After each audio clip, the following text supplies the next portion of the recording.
his original reason for coming to the U.S., and many experts believe that speech could be the most important of his trip. Kim Lawton takes a look at the unique role the Pope and the Vatican play on the world stage.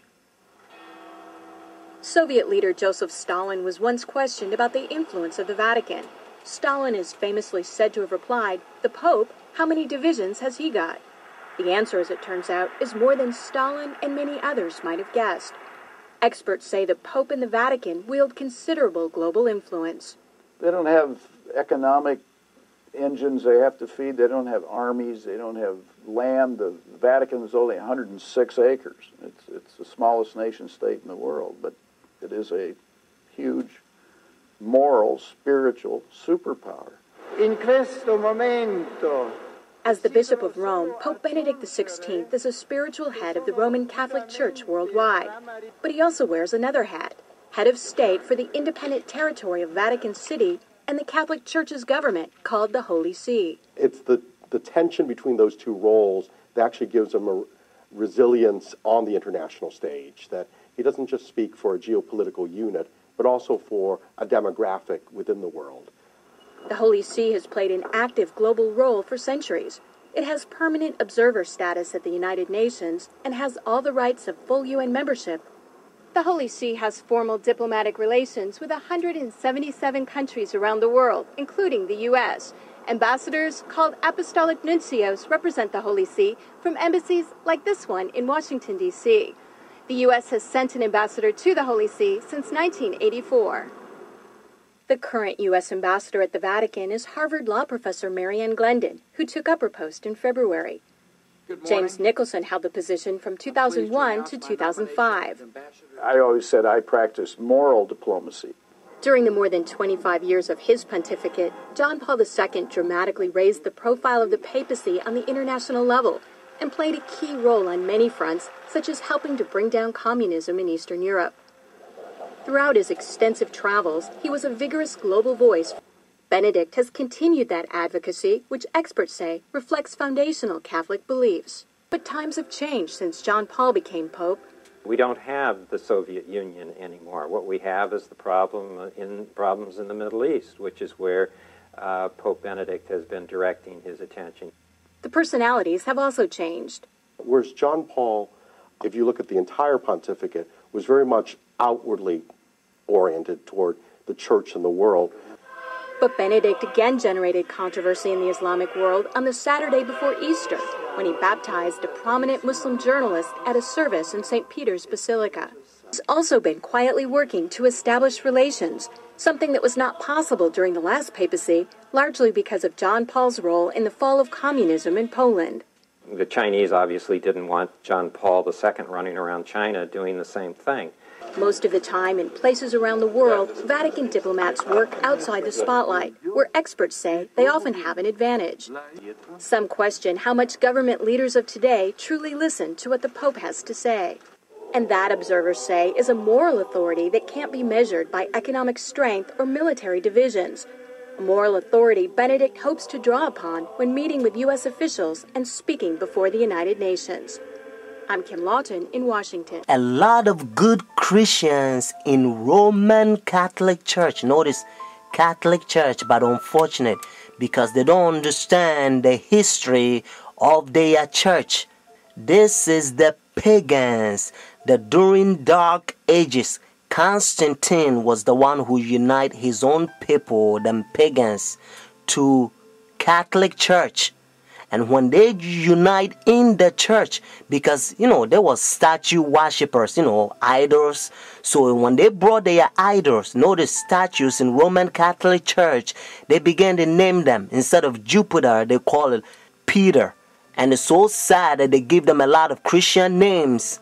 And they bow down, sometimes they kiss, they worship. But to change the name, that doesn't mean the idol is changed.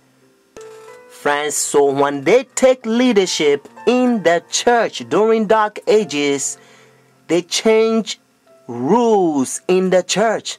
And they come up with a lot of traditions because they can't go by Bible rules. Because like I said, they were pagans. According to 10 Commandments, you don't have to bow down images and statues. If you look Roman Catholic Church, they are 10 Commandments. The second commandment that talks about images, they remove that. And then the 10th commandment, they spread, and then they put one in the second. And one of them that they also did, they persecute a lot of Christians that they protest against their paganism and their traditions.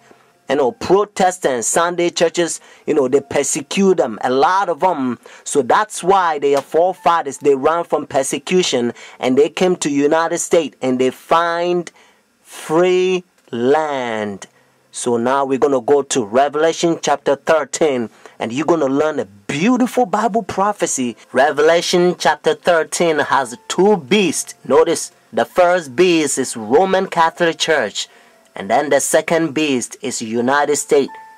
In verse 11 and 18, they unite with Roman Catholic Church. Let's find out who gave the power to Roman Catholic Church. Notice Revelation chapter 13, verse 4. So they worship the dragon who gave authority to the beast. And they worship the beast, saying, who's like the beast, who is able to make war with him. Friends, according to Revelation chapter 13, we know that the dragon gave the authority, the power to this beast. And according to Revelation chapter 12, verse 9, the Bible helps us to understand that the dragon is the old serpent called the devil and Satan. Notice what it says in verse 11 and 12. Notice the same chapter, Revelation chapter 13. Then I saw another beast coming out of the earth, and he had 2 horns like a lamb, and spoke like dragon.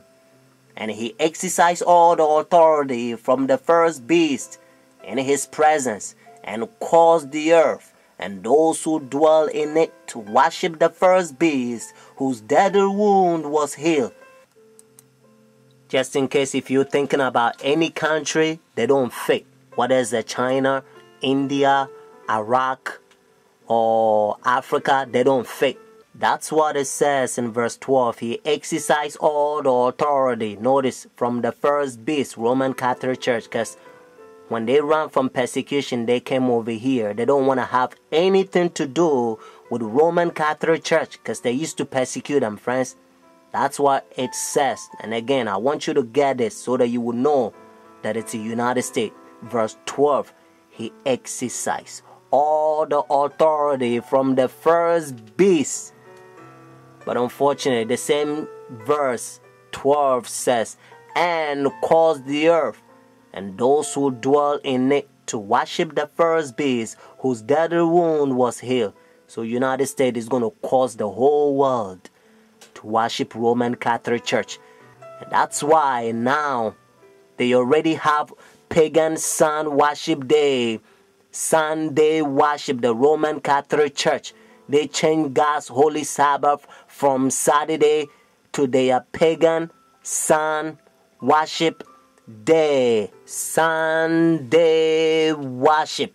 So whenever they enforce the law, friends, if you think, well, because I'm not going to buy, I'm not going to sell, and the things is going to be hard, and you don't believe in God, and you doubt his power, if you doubt God who created you, the one who holds your breath, and if you doubt his power, and if you go by the pagan sun worship day, behind the scene is the devil that wants you to worship him, at that time probation will close.